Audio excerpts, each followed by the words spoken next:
All right, so thanks again, everybody, for joining tonight for the Irish Whiskey Society America virtual tasting with the Powers Court Distillery and the Fercullen Core Range. So tonight we're going to go through the first three expressions that the distillery released. We'll go through each one. We'll also talk about the distillery, the Powers Court estate, some of the people behind it. We'll also get into a little bit about what they're doing now and plans for the future, as well as the IWSA cask that we got at Powers Court and what some of the plans are with that. And along the way, again, I encourage everybody to ask questions, share their own stories and experiences with, that you may have with Powers Court, or just questions you might have about it. And we'll, pretty informal, we'll just kind of see where it goes. Sound good? All right, so I am going to share the screen here and just kind of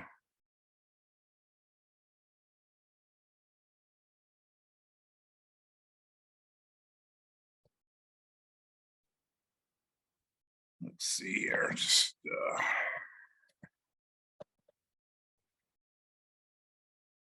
all right, so as I said, we're going to be doing the core expressions from Fercullen. These are the first three whiskeys that they released. They're all sourced whiskeys from the Cooley Distillery. And the Fercullen brand name is what they're using as their brand. Couple reasons. One, Powers Court, which is, I'll get into that in a few minutes, but it's a pretty famous property with a lot of history in Ireland.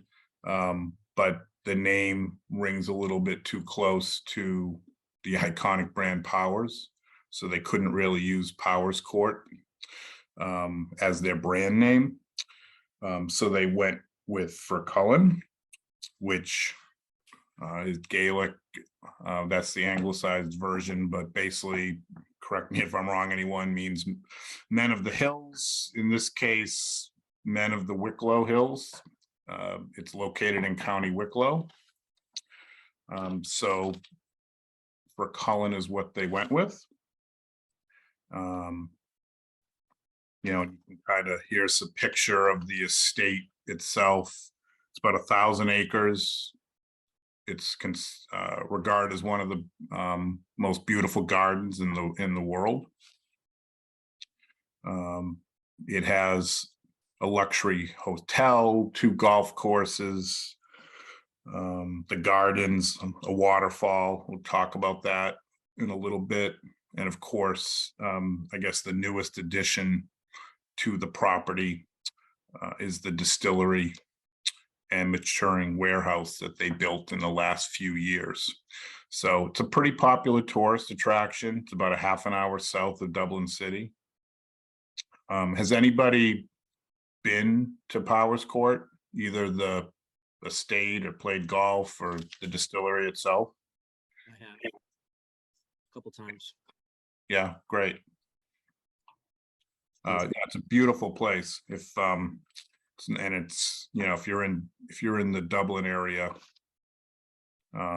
it's fairly accessible to get to. So it's also got some shops, so it's kind of got a little bit for everybody. Pretty popular venue for weddings and events and things like that as well. So we'll talk more about that and the distillery and get some thoughts from some of you who've been there. But I learned a long time ago when doing tastings to not talk too long and get people drinking. So, the last thing you want to do when you go to a tasting is the host is babbling on, and when are we going to get to the whiskey? So with that being said, we're going to start with the 10-year single grain, and chose this mainly because it was just the first one that they released. Maybe a technicality, but because the others followed pretty quickly after. But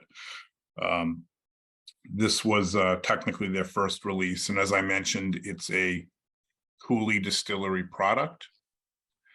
And a lot of the new distilleries that are out there source out of the gate.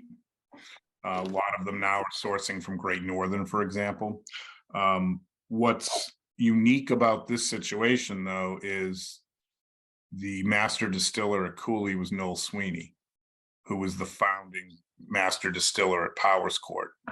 So technically, the whiskey they sourced, he actually distilled.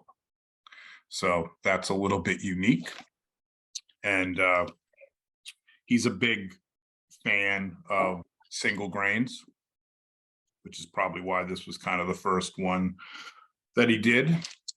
But it's a 10-year age statement, 40% ABV, about 10 years in American white oak, and then they recast it in a fresh bourbon cask.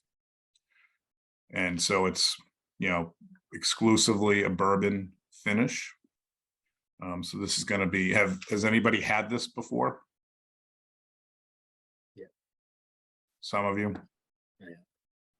So I should have probably said opened up. So, some of you are probably aware, but the Fercullen brand is not available in the US.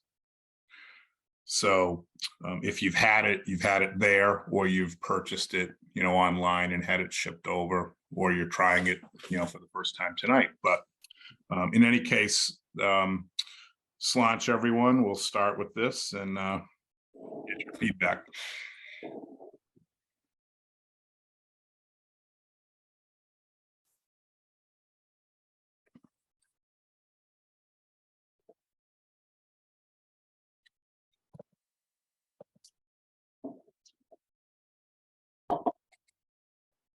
Nice and smooth. And John, you've had this before, I take it? Yeah, I have quite a collection of the Fercullen, so if anybody wants to come over, they can taste any one of their bottles that they've offered. I'm a big Fercullen fan. Do you have a favorite? Do I have a favorite?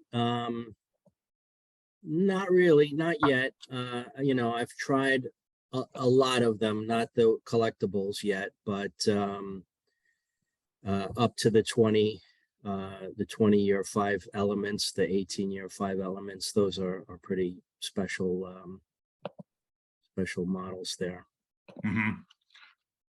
I've had trying to think if the only one I haven't, I know I had that at Whiskey Live. I've tried all of them except for actually the one that just came out, the Fercullen Falls. Yeah, we were there in September we actually stayed at the hotel. It was my 30th anniversary, so we stayed there for a couple of nights, and we did a tasting. I actually have a cask also over there. And so the Fercullen Falls had just come out. So when we did the tasting, they allowed us to taste that.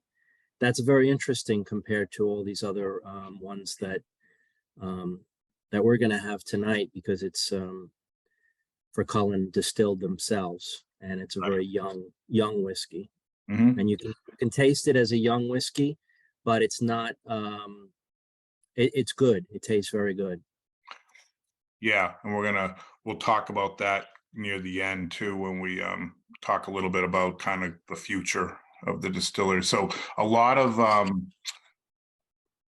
what we're drinking tonight, as I mentioned, is sourced, and they're kind of phasing it out to some extent. So they're going to be kind of moving forward with the Fercullen Fall, and they're going to be doing a 21-year-old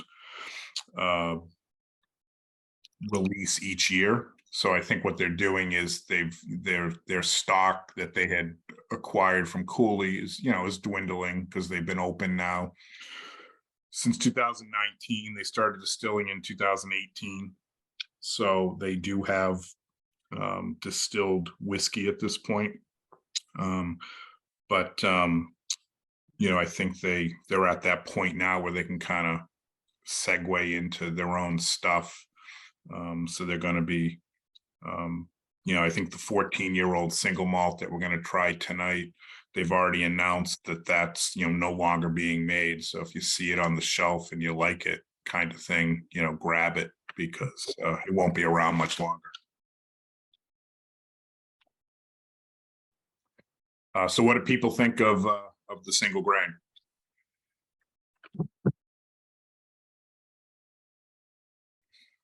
John, Andrew Healy here out in California. I joined the society earlier this year, and I happen to come from the village just north of Enniskerry, Kiltiernan. So and I was back in September as well. Sadly, I'm not a cask owner like you, but I'm sure that's in my future. I'm intrigued that you've been a big fan of Fercullen since they started, I'm guessing. I'm just No, actually, my my daughter is attending college at UCD. She's Okay. studying to be a vet. And last year, when we dropped her off, we were just doing some sightseeing, and we happened to go to Power Sport, and the gardens is very beautiful. I played around a golf over there, and I just fell in love with the place. I fell in love with the story. And there was a few casks left, and I said, I'm gonna go for it. Then I started collecting some of them. When I came home from the airport that trip, I picked up the 14. That was the first one that I had purchased. And from there, I don't know, I just started to get that craze that some people get of collecting whiskey, and made it a mission to try them all. Okay.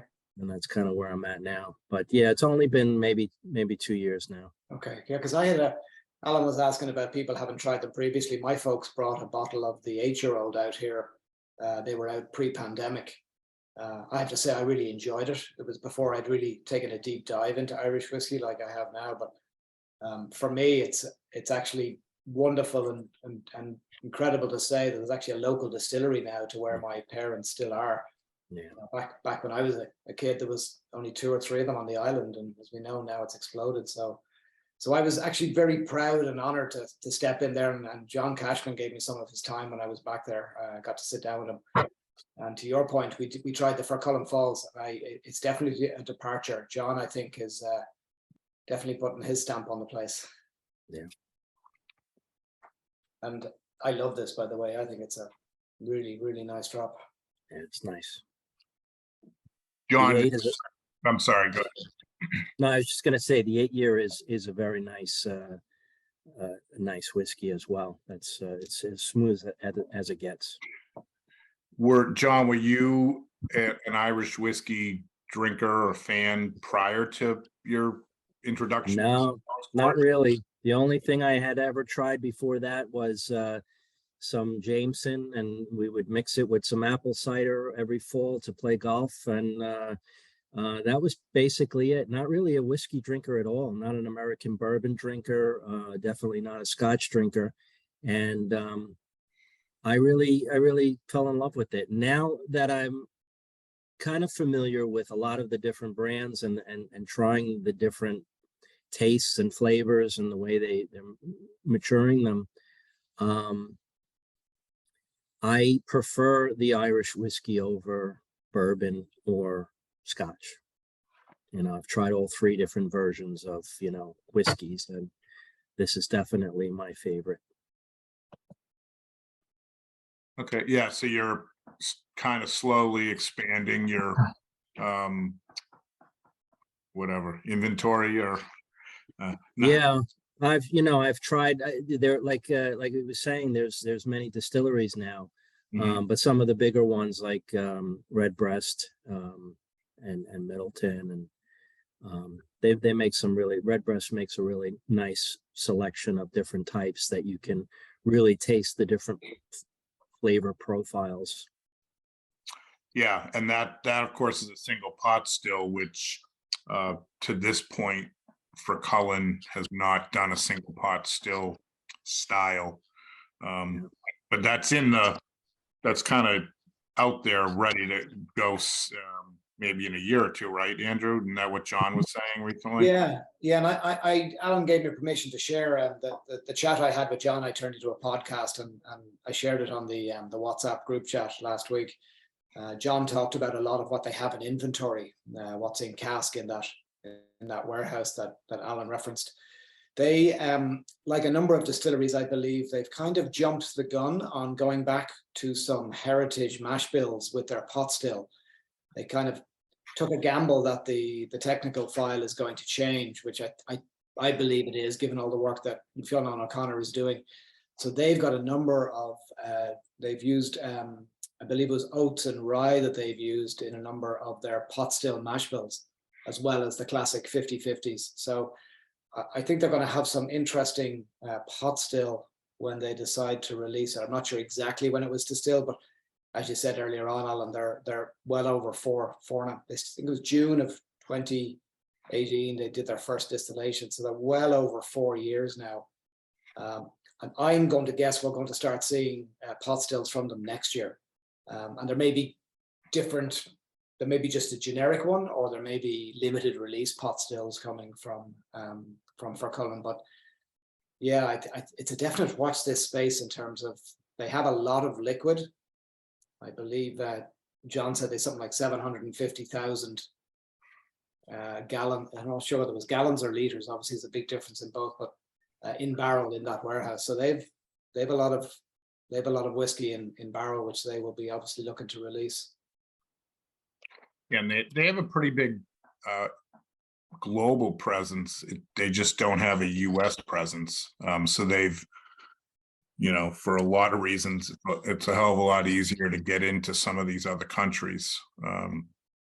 So I think that's been their approach up until now. So I think that's the other thing that a lot of people looking for that have been over there and visited, when are they going to come to the States? So hopefully that'll be next year too. Because I think, well, they did a collaboration with Bardstown, Bardstown, in Kentucky. So I'm kind of crazy. I took a drive to Kentucky. Oh, did you? Because they only sell it in the distillery. And they only sell one bottle. That's what they advertise. But when I went to the girl and I said to her, can I buy maybe more than one bottle? She said, take as many as you want. So I kind of took a few extras. Well, so like I said, we're informal here, so we'll go out of order. So this was my last slide, but I was going to. Oh, sorry. No, it's fine. Believe me, I don't want to hear myself talk, so it's I appreciate the feedback. But this is the whiskey you referenced. So they did this collaboration with Bardstown. Like you said, you can only get it at the distillery. So this was just bottled this year. So have you opened the bottle? Yeah. So I have tried it. It is more of a bourbon than it is an Irish whiskey, but you can taste the Irish whiskey in it. I don't know if you've ever tried the Kentucky Oak Redbreast. That's also very different than the other Redbreast. You can taste the oak in it. It's beautiful. It's a beautiful, beautiful drink. It's got some really interesting components with a couple Tennessee whiskeys, some pretty aged stock in there, and then the Fercullen portion is 21-year-old malt. So, and then they wrap it all into a Marsala finish. So it sounds like a pretty impressive bottle. Yeah, the bottle itself is beautiful. You hate to open it because it's just got some beautiful artwork on it. Yeah. Well, that's good. I haven't been down that way in a few years. So that's great that you took the drive. John, do you know if that's going to be part of their collaboration here as when they come to the States with their own brand? Are they going to be, do they talk about doing any more of those I heard there was 4,000 bottles made of that, and that was it. So I know that Bardstown does that a lot with different distilleries. They kind of mix them up with different places. I can't imagine that Fercullen will do another thing with them, but I don't know. I know they just did something in South Africa. So like Alan was saying, they're kind of all over the place. They did, different countries. I would like to see them collaborate with something in America. Maybe we'll bring over one of the casts and we'll sell it as an American Irish version. Yeah. When I got that time with John, I kind of pushed him a little on what's going to happen here in the States, and I reading between the lines, because he gave me the party line, which was, yes, it's on the radar, but blah blah blah. I think they wanted to get to a stage where the brand was more representative of the whiskeys that they have made themselves before they came here, which is, it's an interesting one when you look at the great work that the guys at Clonakilty have done. They're big to the north of me in Oregon. They're now here in California, but all of that is it's not stuff they've made themselves. It's a lot of it's their single grain and the malt they've bought in. They've just gone about 3.5 years now of having their own. So it's going to be interesting. They're going to have to make this big jump from a style that everyone knows to a very new style that they're going to bring in when they finally bring their pot stills and pot still blends here to the States. So I think Fercullen are waiting to actually have the falls that you've referenced, and we'll talk about later. That's going to be their calling card. That's going to be their $35 entry point whiskey or so, and they'll go from there with the other age statements. Yeah, I think with Clonakilty too, that what'll help them is that they haven't been doing a single pot still. They've done the blends and the malts, and they started off with a single grain. So when they kind of and they've really pushed the envelope on the beer finishing. Huh. So when they come out with their own single pot still, it won't be like they're trying to replicate something that everyone's already kind of gotten used to in that case. But I think the Fercullen collaboration, that was meant to be a one-off. Bardstown's done that with some others, but it's interesting because it seems like the Kentucky distillers are open to these collaborations, because J.J. Corey did one as well. So there have been other, of the upstart Irish companies that have been able to kind of get, it makes sense, right? It kind of introduces the brand in an indirect way to the American market while you're trying to, get your footing and get distribution to the States and things like that. So it's, I think it makes sense. Yeah, even in Ireland, when I first went there the first time, I don't think Fercullen had as big of a name with some of the guys that I became friends with. But now a Fercullen will go up for sale, let's say in an auction, and a lot of guys are talking about it. So there's definitely more buzz about Fercullen in Ireland, and so that will eventually spread out to other places. But I like to see that they're becoming more popular. Mm-hmm. Yeah, and the whiskey itself is going to be very good. Anybody who is a fan of and knows Noel Sweeney, so if you're a Cooley fan from back in in the day when Cooley was one of the players, that was kind of one of the only games in town, and Noel was the man behind a lot of what was coming out. So it was kind of like you had your Jameson, Redbreast, a few Bushmills, but at the time Bushmills wasn't really doing anything, and it was really Cooley that was pushing the boundaries on a lot of stuff. So, and that was all Noel. So he's as far as when they landed him to be their founding master distiller, that was a pretty big coup. So you had him, and you had the location and a built-in tourist attraction already, and not far from Dublin. So you had a pretty big, good recipe there for long-term success. Noel's in the, one of only two in the Whiskey Magazine Hall of Fame from Ireland. So he's been doing it a long time. Has anyone met Noel before in their travels?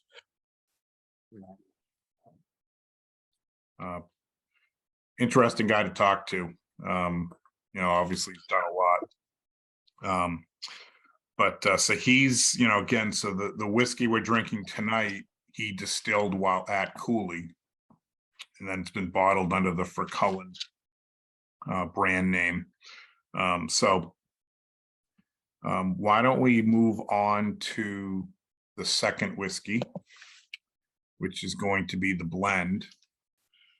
One thing I wanted to mention, so you'll notice maybe that, so the whiskey in the package is referred to as the premium blend. They don't actually have this anymore. What they switched to a while back was it's got an 8-year age statement on it now, the blend.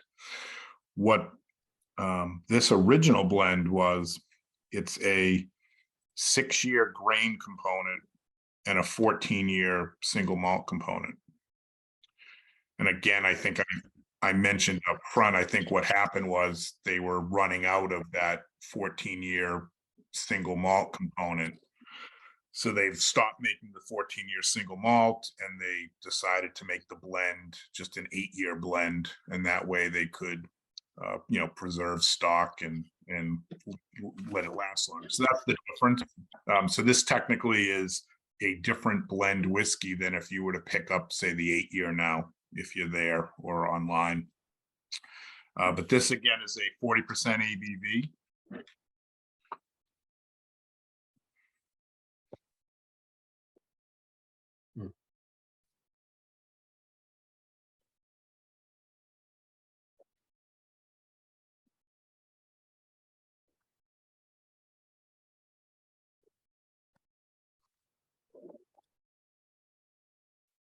So you get a little bit more bite on this with the malt component.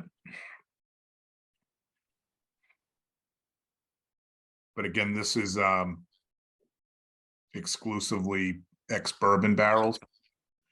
So up until recently, we'll talk about some of the things they've been releasing in the last year. But you can tell, I guess I would call Noel kind of old school, in that he wants to let the distillate shine, and that, so he's not like with a lot of the other whiskey makers out of the gate, they're all trying to differentiate themselves. Teeling kind of led the charge on this, but all the different wine finishes and extravagant kind of things. And so I call Noel old school, because this is just pure, here it is, ex-bourbon cask, let the whiskey kind of shine. We're not gonna, a lot of young whiskeys, you'll see a heavy sherry finish component to kind of smooth it out when it's young, type of thing. So this is, very much, like a lot of, if you've had any of the old Cooley blends, very familiar, I guess is how I'd put it. What do people think of this? Yeah, you sort of took the words out of my mouth there, Alan. I mean, it's very reminiscent of an old Cooley blend for sure. I mean, you can tell who had their hand in this one for sure. That's really good. I mean, same with that single grain. I mean, I think all the Cooley anywhere between 10 and 15 years or so is, whether it's grain or malt. I mean, this is just like spot on old school Cooley blend. Yeah, it's funny because I can remember back in like 2010, 11, 12, when there were only the three, and Dingle was just coming on.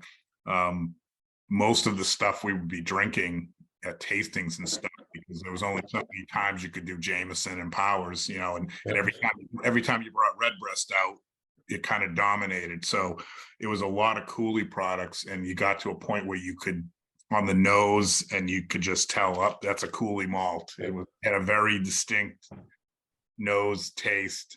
And it's Yep. funny now because now it's kind of like I miss it a little bit. So I still have some old Yeah. bottles. Every once in a while, I'll break one out, and I'm like, oh, I got to kind of save this a little bit. It's an old Cooley malt. Yeah. But I hear ya. Do you happen to know any of the other companies that are using Cooley products still? I know there's a few. well, the W. O'Connell's got some, right? yeah, Um, so like a lot of it would be like the Kilbeggan, it's Kilbeggan brand to some extent. I'm trying to think if you can you still get the Miller's Special Reserve blend in Ireland? You might be able to. The Locks is probably a Cooley product. Still. Some of the older Teeling stock. Well, yes, It it was still Bushmill. exists Cooley out there because it was purchased. Yes, so Teeling certainly has this. Anything that Teeling's releasing that's old is either the really old stuff is probably Bushmills that they had acquired. But a lot of it is Cooley.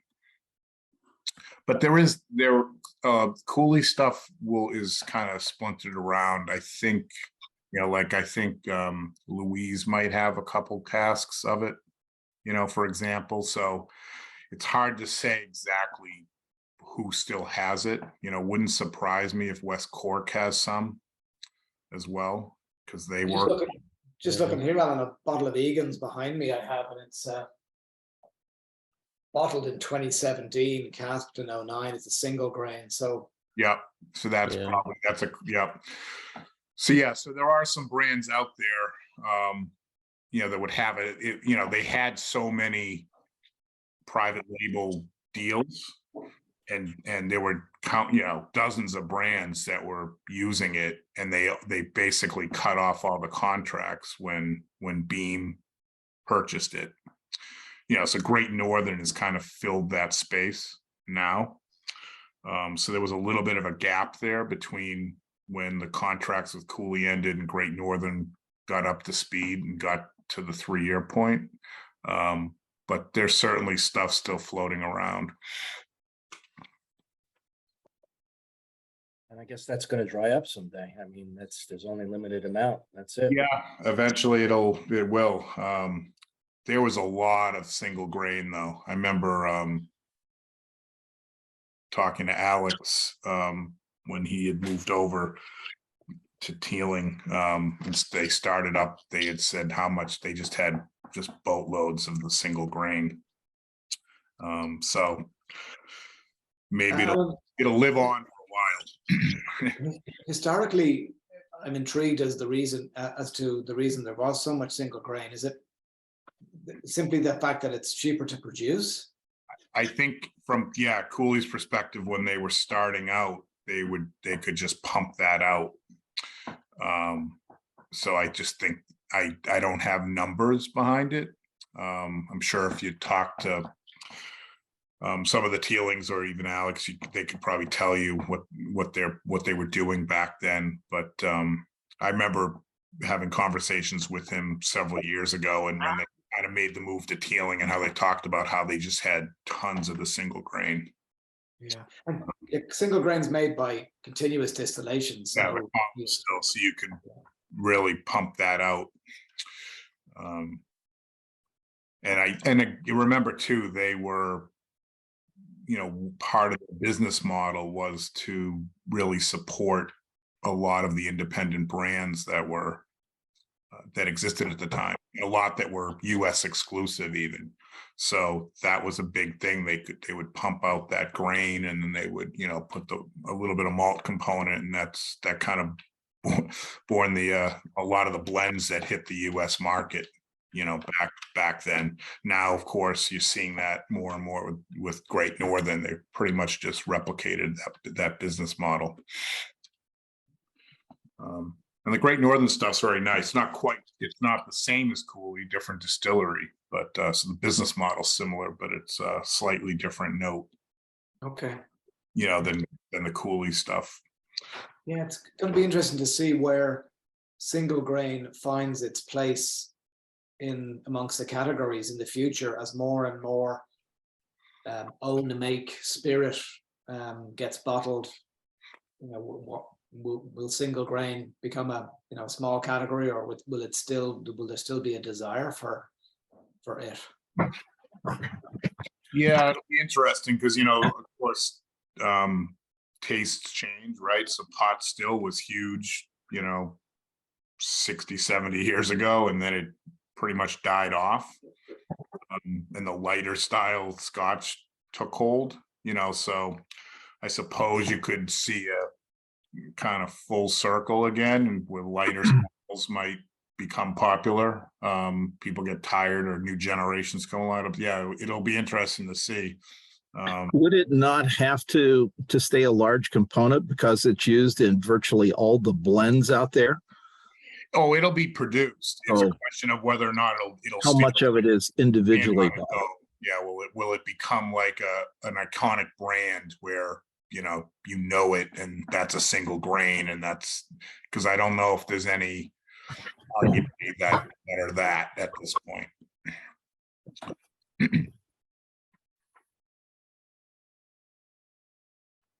So Sorry, Alan, on the tasting front, I agree, and I don't have a lot of experience with the older Cooley makes that you were talking about and Matthew referenced, but definitely the malty character on this really comes to the fore for me. And if their notes are saying it's a 14-year-old malt, it definitely shows. yeah, so it's a 14-year malt, 6-year grain, and now of course they're both got to be at least 8 years. If there's an 8-year statement on it on the new stuff, I have not actually. Has anyone had the 8-year age statement blend? Yes. I don't know, put you on the spot a little. Does it taste different than what we just had, or do you notice any difference? I think it's a little bit creamier. Okay. It's got a more viscous mouthfeel to it. I like it a little bit better than the premium blend for my personal palate.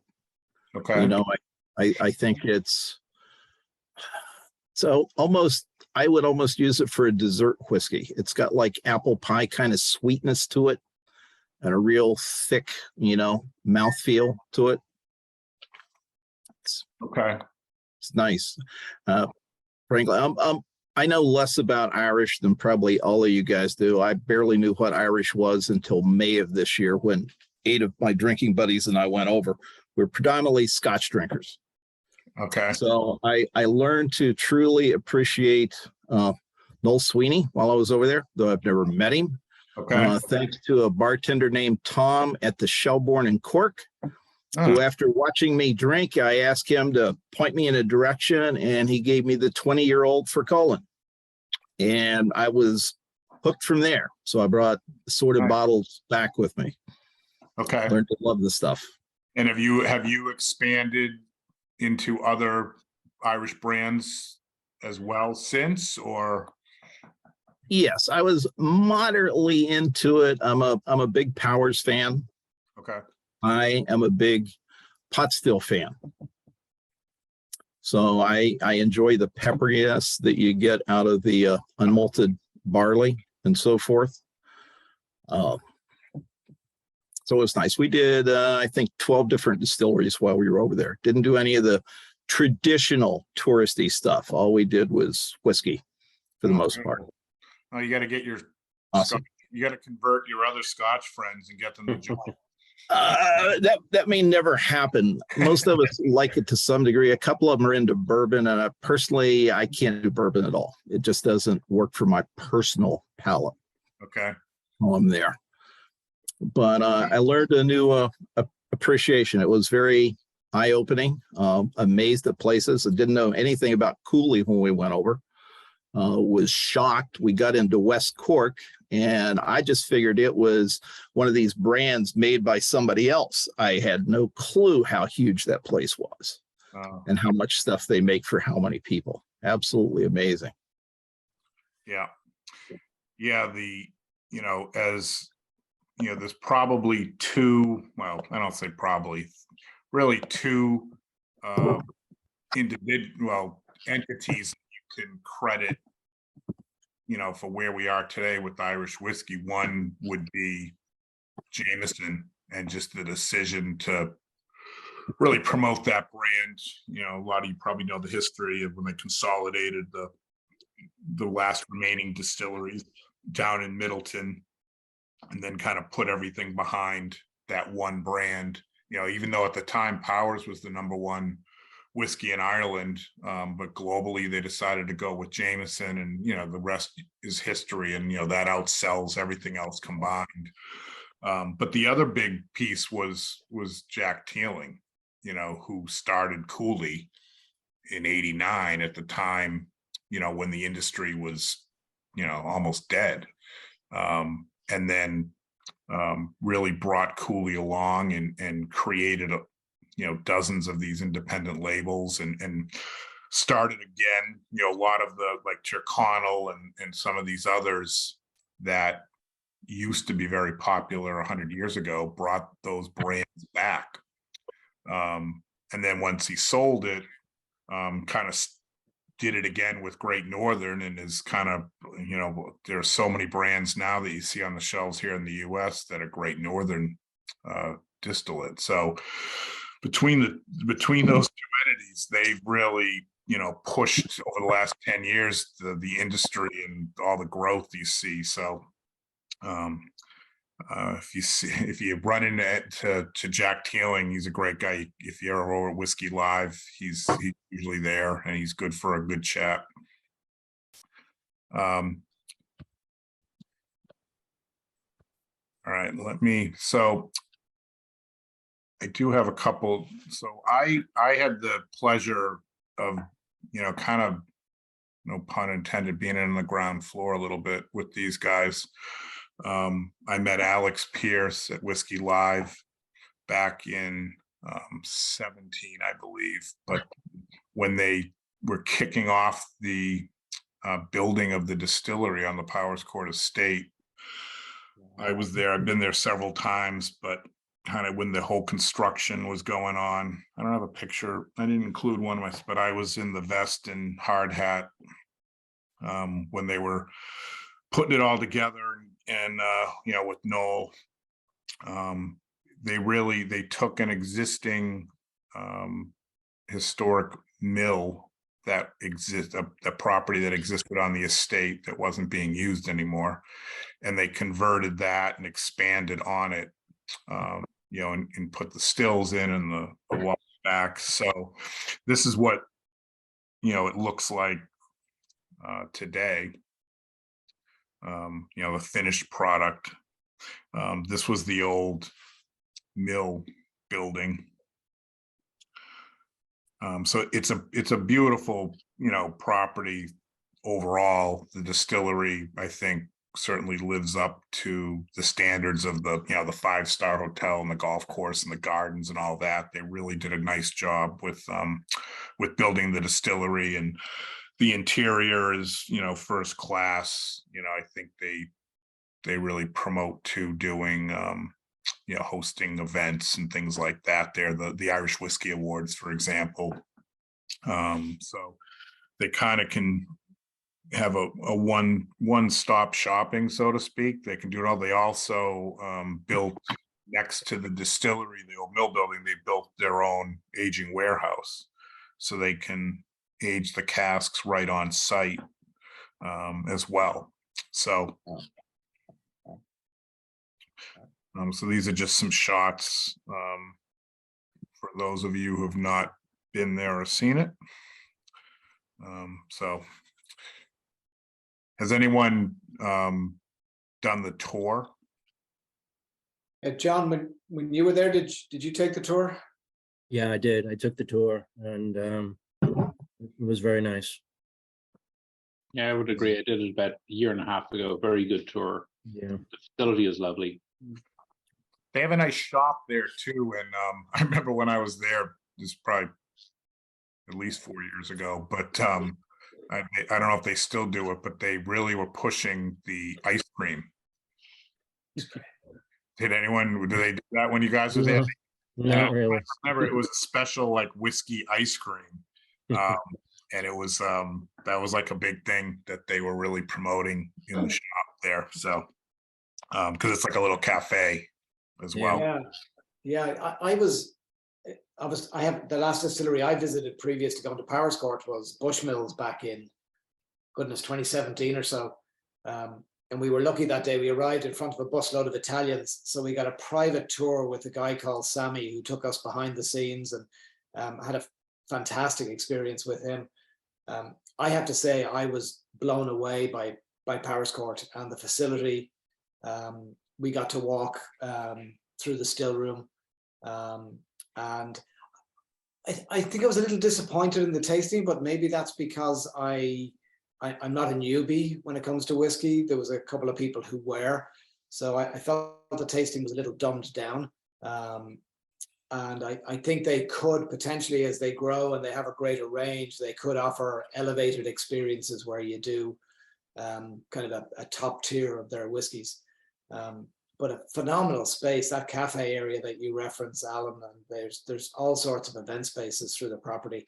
And you didn't see it in that photo, but as you're looking at the main building to the left, they have a massive grass area, which they talked about using for events where they would stick a marquee up and be able to do events there. So there's definitely been no expense has been spared there. You can tell it's beautiful. There's a lot of little private function rooms, and that overlook the stills and stuff that I don't know if on the tour they still take you around. Because I don't know if I've ever done the formal tour. I've done more private kind of behind the scene tours. But yeah, the space is really, really nice. All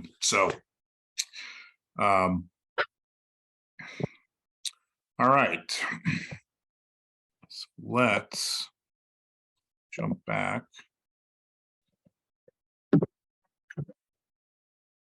All right, so we've done 2 out of the 3.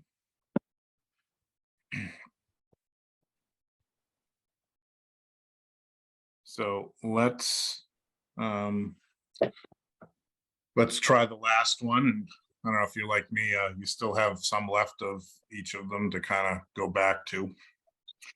But we can do the last one. So the third of the Fercullen Trilogy is their initial single malt release, the 14-year-old. So again, like the previous 2, this is a exclusive ex-bourbon barrel aging for at least 14 years. Besides the fact that this is a single malt, it's also a higher ABV 46. So they've upped it a little bit. None of these, this is non-chill filtered. They're not adding coloring. So again, kind of what I refer to as old school, just letting the way the whiskey kind of speak. So Sláinte. Wow.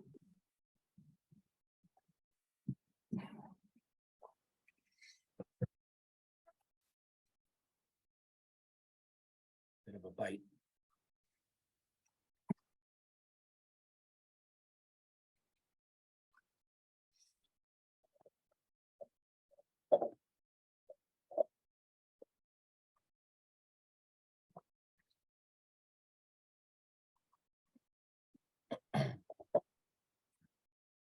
I don't know about everyone else, but like a lot of times because over the last several years there've been so much released that has fruity wine finishes, that it's really nice every once in a while to go back to a single malt that's just a bourbon finish, and just kind of, it can be a real change of pace if you've been drinking a lot of sherry or other kind of more exotic wine finishes. So I'm kind of I think you mentioned one of you, John, you might have mentioned, or Kelly, the big fan of Powers.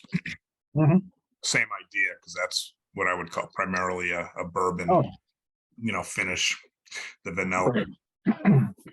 So anyway, what do people think of this one? It's stellar. Yeah. You can almost great. smell the malt floor. Yeah. I recommend you add a little drop of water to it after you try it, straight up, just to see the different flavor profile to it. Kind of Open it up a just little. opens it up. It's really beautiful, stellar. I cheated a little bit too. I poured mine before we started just to let it air a little bit too. Is there anyone else picking up a smoky character in there? Yeah.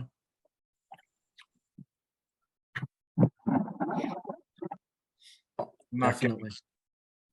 I do. do you? Very fruity for me. Maybe it's that peppery, that strong, Okay.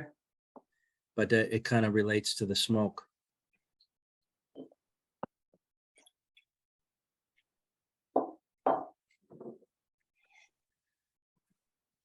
I'm also trying it with my assortment of, salamis and cheeses and crackers. And so I've been trying to taste the different flavor profiles with the tasting as well. Alan, you didn't send us tasting notes for the cheeses, Alan, ahead of time. No.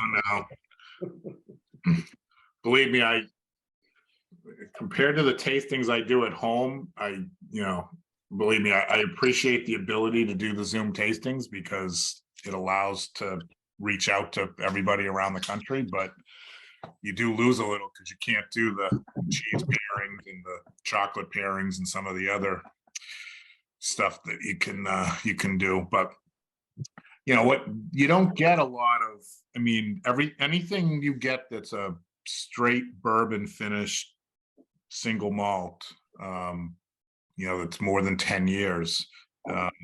It's kind of few and far between, right? Because you're not getting them out of Middleton. Bushmills, for the most part, everything they're putting out there, single malt varieties finished in or aged in sherry or finished in Madeira or port. So it's tough to get just a straight 10, 12 or older straight bourbon single malt. There's a few out there, independent labels that are doing them, but they're also sourced probably from either Cooley or Bushmills. So it's nice when you can get one. Although you can't get this one much longer, so I don't know. You guys, you stockpiling them at the house, John? I think I have 4 of them. When I heard it was going out of style, I picked up 2 more. So yeah, I admit it. I have I think 7 or 8. I have 7 or 8 minis that I had gotten a pack of minis a number of years ago from Alex when I was there, and I actually have a couple of I don't even know what they are. They're probably like 175 liter bottles. They're weird. They're not minis, but they're not 375s. They're somewhere in between. But Okay. of the single malt, so that's kind of. And I still have probably a quarter bottle of it, but yeah. So, but hopefully you let it last, and then by that time others will be aged enough where they'll have some aged stuff. It's coming. A lot of these distilleries, a few of them have started to release their own stuff, so not too long to wait. Hopefully the next year's recession that I think is coming globally is not going to hamper too many of these new distilleries that are kind of still recovering from COVID. Hard to keep up. It's hard to keep up with all the new releases of all the distilleries and all the different whiskeys that are coming out. It's just, it's kind of overwhelming. I don't have that much of a background to know too much of the history, but from just even from 2 years ago to see how it's exploded and how all these different distilleries are coming out with different brands, and it's kind of amazing. It's hard to keep up. Yeah, and I would almost argue we've only scratched the surface, because a lot of the stuff, I would still say again, throwing a number out there, 70% of what's on the shelves here in the US is coming from Great Northern or Cooley or Bushmill. It's still primarily sourced. So if it's not coming from Middleton or it's Bushmills, it's a lot of it's sourced, which is fine, but you're getting what's differentiating a lot of it is how they aged it, what they finished it in. So as some of these, so in the last year you've had Radamon's put out stuff, Connaught's put out stuff, Dingle's had their stuff, and if you've been able to try any of this stuff, it's definitely different. When you taste something from a new, different distillery that's not, Dingle's got a very unique note compared to, a lot of the other stuff. Some people love it. Some people, it's not their kind of cup of tea. But so I think what you're going to see is some of these, they're on the verge. Like we mentioned Clonakilty earlier. They're waiting a little longer before they release their own stuff, so they're still sourcing, but they've got pot still that's real close. And like Ecklinville is another one. They've been doing stuff under the Dunville's label that's sourced, but they're they're going to be releasing their stuff because it's well over 5 years now. So that'll be real interesting, because we're going to be able to try stuff that's actually from these new distilleries, and you're going to really see the differences in how some of these make stuff. I'm trying to think who else. That's why you're seeing less pure bourbon casks, because people are trying to stand out. Yeah. So I have my STR cask, or I've got a unique wine finish, or sherry is the great equalizer. It can make things taste better because you're overpowering what the distillate is, and it's what people are looking for. It's the shiny new thing. Yep. Yeah. So I think it'll be interesting, because you're going to have these first releases, and you're going to get a few more of these each year over the next 2-3 years. I'm drawing a blank. Well, like Waterford's put out their own product. Has anyone tried any of the Waterford? Many different ones. They're young, but they're all really interesting. And the peated ones are good. The peated ones are just, it's not like peated Isla or different Scotch peated malts, but it's all young. It all shows promise, but I love the fact that they're all very, very different. And I've had 2 or 3 of them, not the peated ones yet. But I've got to say, I think promise is a great word to describe. They're very good for what, they're 3-year-old, 50%, and you can really taste the character in them. So yeah, I think it bodes well for what they're trying to do. Don't quote me on this, but when I was at Powerscourt the last time, they did mention the interest in a peated version of their whiskey. Well. Yeah, there's a number of distilleries that are laying down peated stock right now. You're going to see more and more of that. Some in Donegal, Mickle out in Galway. There's a couple others that they just haven't been released yet. And out in Galway, they're doing their own stuff from Connemara. So that'll be an Irish peat, kind of like what Waterford did. Because all the other peated stuff so far has been sourced peat. Well, I think I want to say Great Northern is using Irish peat, but I wouldn't swear to it. But then I know like Killowen, Balliol, those are Irish peat. But yeah, everything Cooley did, it was peated malt coming in from Scotland. Yeah, I thought Waterford's claim when they put these out were they're the first ones to use Irish peat.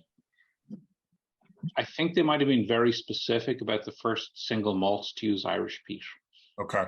Just to differentiate themselves. Yeah. But again, they were probably some of the first on the market. Yes. Mm-hmm. Yeah, because I know when Teeling put out Black Pits a year or so ago, that was not Irish peat. Yeah. They had sourced that, but So it's just tough. There wasn't, I think there were more restrictions on use of peat.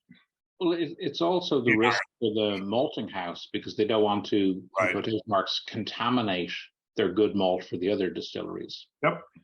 So a lot of it's a cost thing, it's a time thing, because you got to kind of carve out a time to do that, like you said, so you're not tainting things necessarily. But yeah, there's a lot of new stuff coming from a lot of these places that that have popped up several years ago. So you may not have heard anything from them. I would say you're going to see a few more every year at least coming out. So exciting time to be in, the Irish whiskey space. So let me Going back to the 14-year-old that we're trying. Yeah, just to John's point, I put a few drops in there, and it definitely, I find more of a fruit character comes out of it, and it definitely tamps down that that smoky character that I was getting. Yeah, it changes it. Yeah, no, it's so I'm not a fan of the the smoky or peated style, but yeah, this has turned really nice now with just those few drops. I didn't. So that'll be interesting. I'll be curious, Andrew, if you learn to like the peated style. Just because like a lot of people, their first exposure to that is like an Isle Scotch, and it's intense.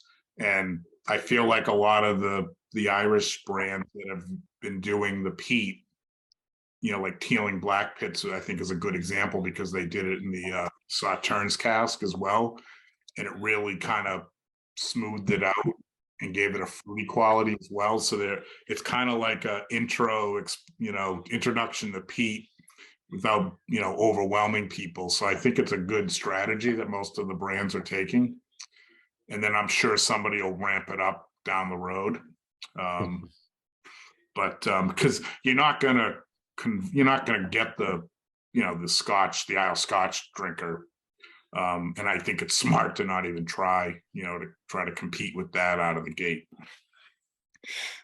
Yeah, I think it's interesting to see, and just to listen to the last 3 or 4 minutes of conversation there about how more and more of the distilleries are looking to release a peated version.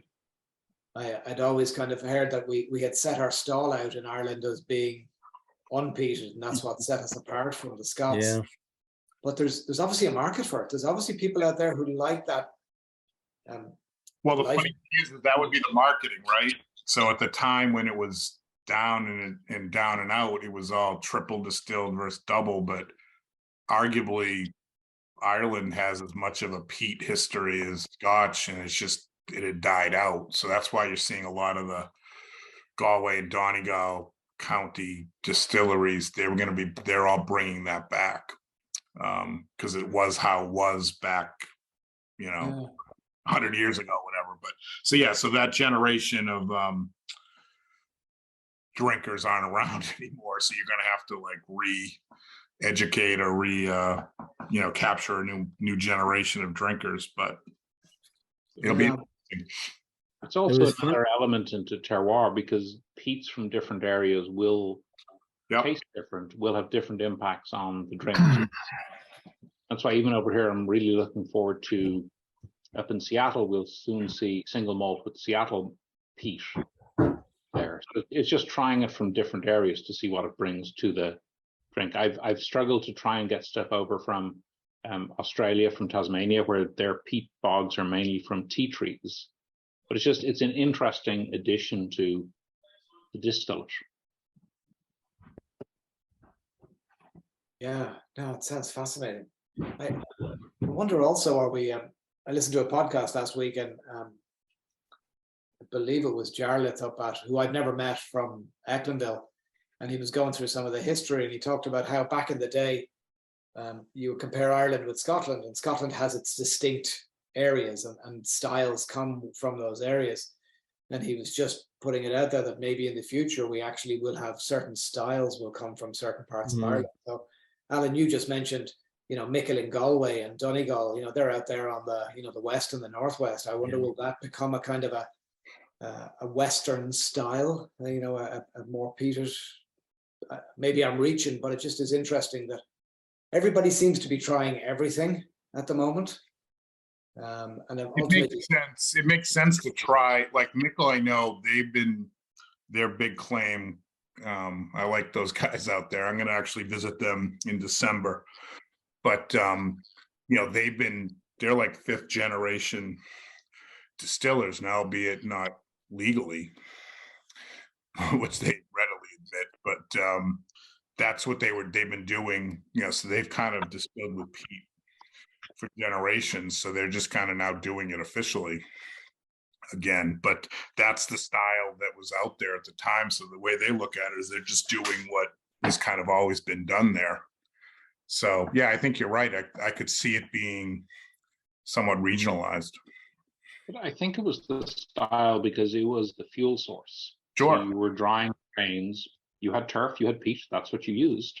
Yeah. Well, and it makes sense, right? You had the more remote areas like Connemara and up in Donegal, and like where the centralized in Dublin, those distilleries switched over quicker because they didn't need peat as their source. So, yeah, so it'll be interesting to see. I don't know, because did anybody go to Whiskey Live this past year in June? I know Hank's not on this. I just got a text from him that he couldn't join, but he was there. But has anyone been, Matt, I think you've been to Whiskey Live before, right? So anyone who went to Whiskey Live in Dublin, you know, back in the day, I think the 10th year anniversary will be in May. But they had it in a very small, in the Mansion House to start, small room, a dozen exhibitors maybe, and they weren't all whiskey makers. Bushmills didn't even come. And this one that was in June, they had in the convention center, it was massive. There were 110, I want to say, exhibitors. And I did multiple sessions and I didn't even get to half of them. It's just massive now how it's exploded and how many brands and distillers and bonders and it's still growing. So and a lot of them are not even putting out their own stuff yet. So it'll be real interesting to see what comes, you know. Well, even like, so Fercullen's the latest, right? They just, you know, released in the last month stuff that has their own distillate in it. So you're going to continue to see that. I think that's one advantage Irish has over Scotch, because the Scottish Whisky Association will not allow you to release something that's sourced under your own name.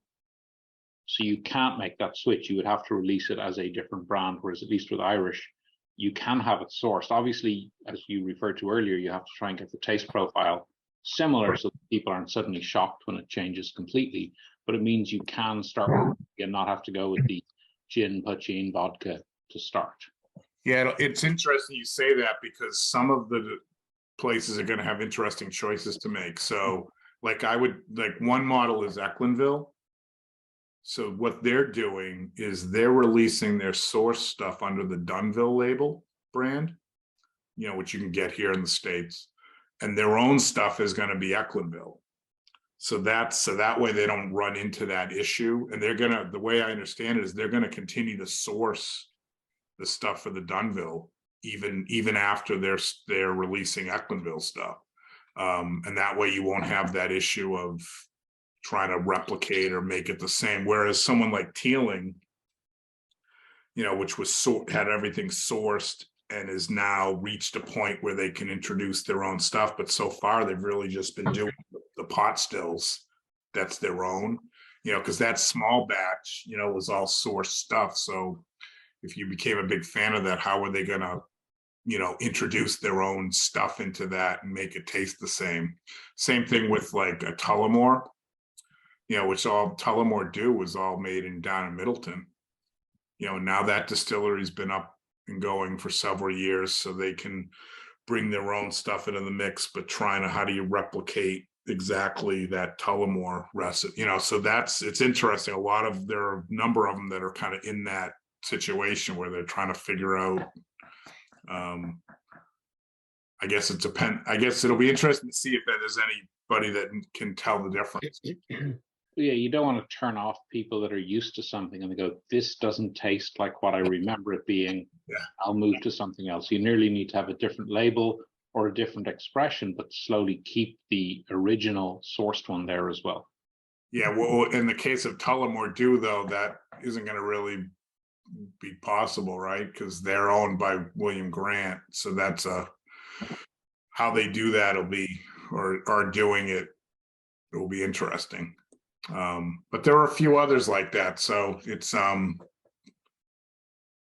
they're probably, I think they're in some cases they're banking on it's still new enough and a growing thing that you can, even if you turn off a few loyalists, maybe you'll be able to get new drinkers to your brand along the way. But Alan, I got a question for you. sure. So on January 16th, 2029, what's your plans for that cask? Yeah. All right. So good segue. I didn't even have to slip you a text or anything. So yeah, it's a good question. I'm not thinking a lot about that at this point. It's still a little less than 7 years away. So yeah, I guess in the meantime, it's something we can use as an excuse, not that we necessarily need one, to go visit. So that's part of the plan for the group trip that we're organizing for next May. So one of the stops on the itinerary would be to go down to Powers Court, check out the cask, and hopefully do not the traditional tour. We'll work. I'm gonna be over there in a couple weeks and go down there and hopefully work out some of the details. But yeah, so the plan for a while will be to kind of just admire it, maybe get your picture taken next to it. But yeah, so it's actually, time will fly. My Dingle cask is almost 10 years. It's more than 9.5 years now. So I'm gonna make a decision on that before I make a decision on this one. But we'll figure it out. I think what's the fill date on yours? Mine is 2021, May 18th, 21. So Okay. I'm gonna wait till 31. Yeah, so you've got to wait a little longer. So yeah, I think it'll be the plan in a simple way would be to bottle it and make the bottles available to members. The details on how we're going to get it over here and all that, I've learned because of the last couple of years and everything that changed with everything in the world, particularly over there, not to make too many long range plans. Yeah. But in one sense, there's a couple different ways we could do it. One way would be they have a good relationship with James Fox, in Dublin, and I have a good relationship with James Fox. So, one of the things I'm going to actually be talking about when I go over there a couple weeks, because I'm working on maybe getting another cask, and that's actually that would be a shorter turnaround time. But that's one of the things I want to work on, is how I get the bottles over here. Because it's not as simple as just getting them over, like the bottling we did this year with the Irish American, I got it to the States, but then I still had to get it to everybody in all the different states. So it gets kind of complicated. So one idea is to do it through James Fox and not have to pay double shipping. Right. The thing that crushed the Irish American thing was COVID. And like I was for my real job, I was looking into some stuff today, and the freight costs. You know, if any of you follow, a couple of you were in California, but the number of shipping containers in the California ports now, there's only like 8. There were hundreds before. It was all backed up. It was a disaster. And that's completely reversed. The cost of a shipping container a year ago was 10,000. Now it's 4. It's normalized. Unfortunately, when I was bringing over those bottles, it's when it was 10. And then I got a COVID surcharge. So the bottling cost ended up being a lot more than I wanted it to be. But anyway, so those kind of things, you know, obviously you start out, you don't know that they're going to happen. And timing's everything, as they say. But so one idea would be to just do it through someone like James Fox, and that way people could just order the bottle. We could do like an exclusive deal, and you order it through them, and you just pay for the shipping of your bottle or 2 or whatever. Mm-hmm. So that might be the way to go. So that's something I just got to work out a few of the logistics on, but there's time, luckily. But in one sense, what this cask is somewhat akin to the 14-year-old that we were just drinking, right? It's a bourbon cask, single malt. You know, so in 10 years it'll only be 10, and I'd probably, you know, barring some other weird thing going on, probably look to bottle it then. Unless, you know, maybe I put it out there, and if people say, let's push it out a couple more years, you know, we could do that too. So I think there's a couple different options. Alan, do you get to decide what strength it gets bottled at? Yeah, I believe so. I gotta read the fine print because I'm getting some of my things probably confused because I do have choices at Dingle. Yeah, I think I gotta say yes, because they pretty much they all do that. They all let you do it at either. Usually it's cask strength, or usually you can do either cask or 40. Some also include maybe like a 46, but I probably should have been more prepared for some of these questions. I wasn't worried about some of those little details just because it's still ways off. Sorry for putting you on the spot. No, that's okay. It's a good question. Yeah. I'll have to read the certificate that I have. Answer us about the 88 Chinese casks. Yeah. I'm hoping to get into I haven't been in the warehouse in a few years. Andrew, you were just in there, right? But limited access? Yeah, very, very limited access. They literally just allow you to go in the front door. There's a wall of barrels on your left, and there's another wall in front of you, and they point out that this is where it ages, and you're in and out of there in, goodness, 2 minutes. Really? When I was there, it was pretty much empty. There was, because they had just started filling, so there was limit. You know, so now I'm guessing probably full, because I haven't actually been there since right before COVID. So it would have been I think November 19 I was there last. So looking forward to getting down there again. But you know, the whole COVID thing delayed announcing this, because obviously it was filled a few years ago. Couldn't get down there and I didn't really want to announce it without having pictures and stuff like that. So that's kind of what delayed the official announce. So it's actually already whiskey. So now we just have to wait, because there's a 10-year requirement. But something to look forward to.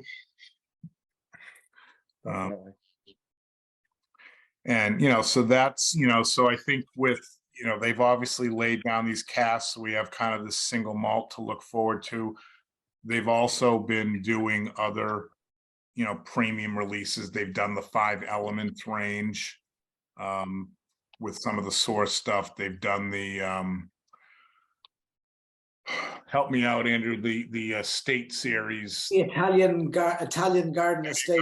Yeah, with the Amarone finish stuff. So I have the single grain of that, and I tried the blend that they just wrote, the second of the series. I tried that at Whiskey Live. And I'm guessing there's probably one more release as part of that coming next year. I don't know particularly to that. I do know in the conversation with John that he talked about they are going to evolve to this core range with Fercullen Falls being at the base of it. Yep. But he did say that they will continue to do these limited releases. I think John talked about he's picked up some of them as well. I've got a bottle here that my folks picked up for me back in the spring. They did I think it's I'm not sure what the age statement on it is, but it's finished in a stout barrel from a brewery down in, I believe it's Wicklow town. So they are going to continue to do those single cask bottlings because, frankly, I think it's a great way to bring in revenue for them. It doesn't pay all the bills, but it allows them to get a premium price for limited release items. Yep. Yeah, and to your point on the Fercullen Falls.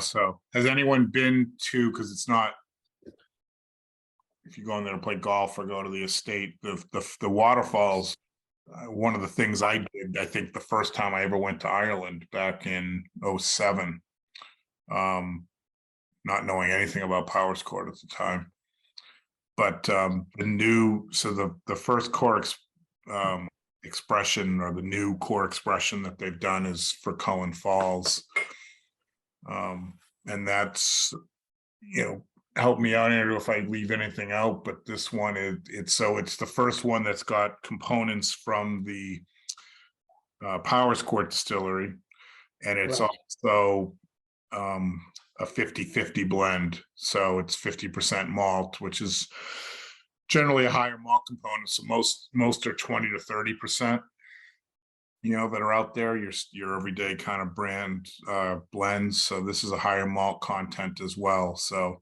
I'm looking forward to actually trying this when I go in a couple weeks to Ireland. I just saw too that Irish Malts got some in stock. I think James Fox had it and might have sold out. Okay. I'm sure there's plenty more at the distillery.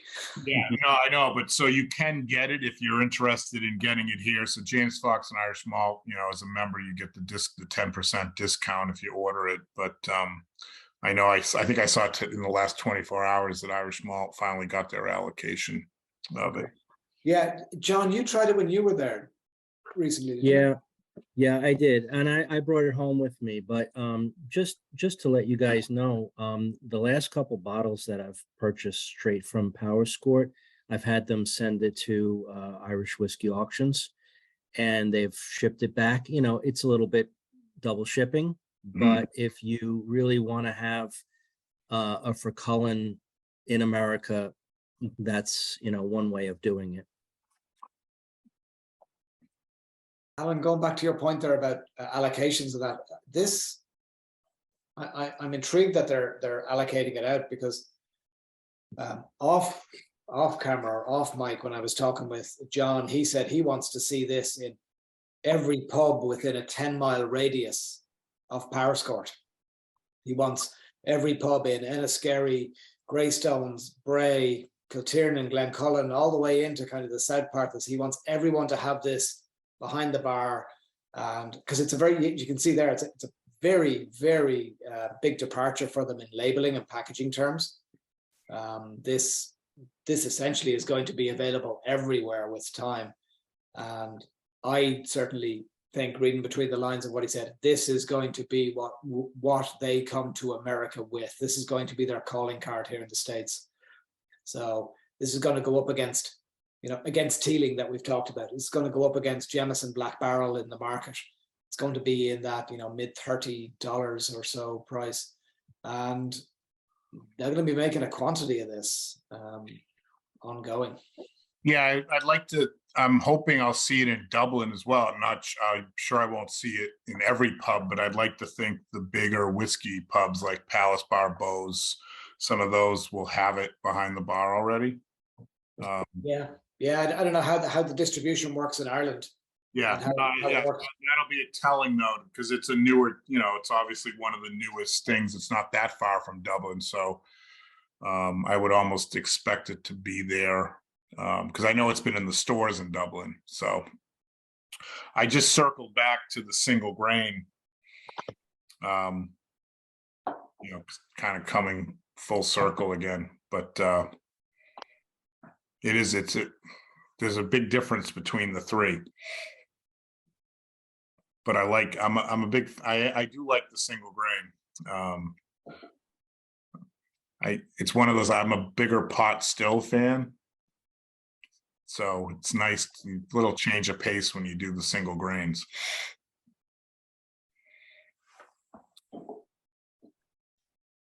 So while I've got you guys, again, I appreciate you joining us tonight. Any questions that you had unrelated maybe to Powers Court and Fercullen about the society, what we're doing, what we're going to be doing? Oh, I assume you'll at least give each of us on this call a free bottle of the Powers Court bottling when it comes of age.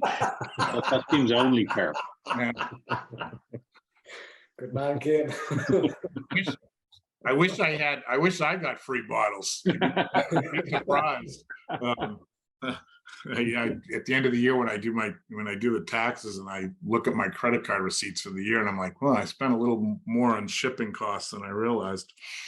See, but you never factor those in. You just look at the price of the bottle and ignore the shipping costs. Well, I don't know about, when you couldn't really travel for a while there with COVID, I just reallocated all my hotel and airfare to shipping costs.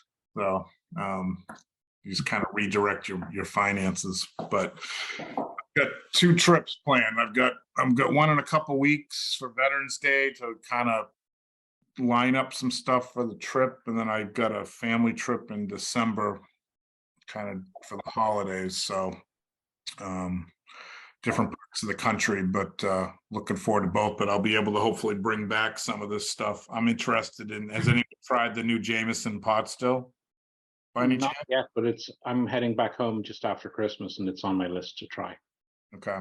So that's one on my list to, that'll be in the bars, I'm assuming too. So yeah, the Fercullen Falls, the new Jameson, there's a few others, but those are 2 that have just come out in recent weeks that I'm curious about. What was the of the 3 tonight favorite of the night? Easy, the 14. Yeah, it's the boring answer, but it's the right answer. Yeah, I agree. Yeah, Yeah. 14. I agree. Okay, interesting. All right. So and a couple of you have tried some of the older malts as well, the 5 elements or the 18.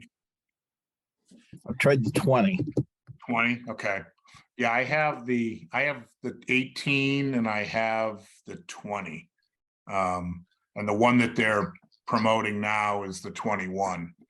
So I think they'll I think they're now going to probably lock in on the 21, but going forward with so a lot of probably the stuff that was the 14, they'll just keep aging that. It'll become the 21.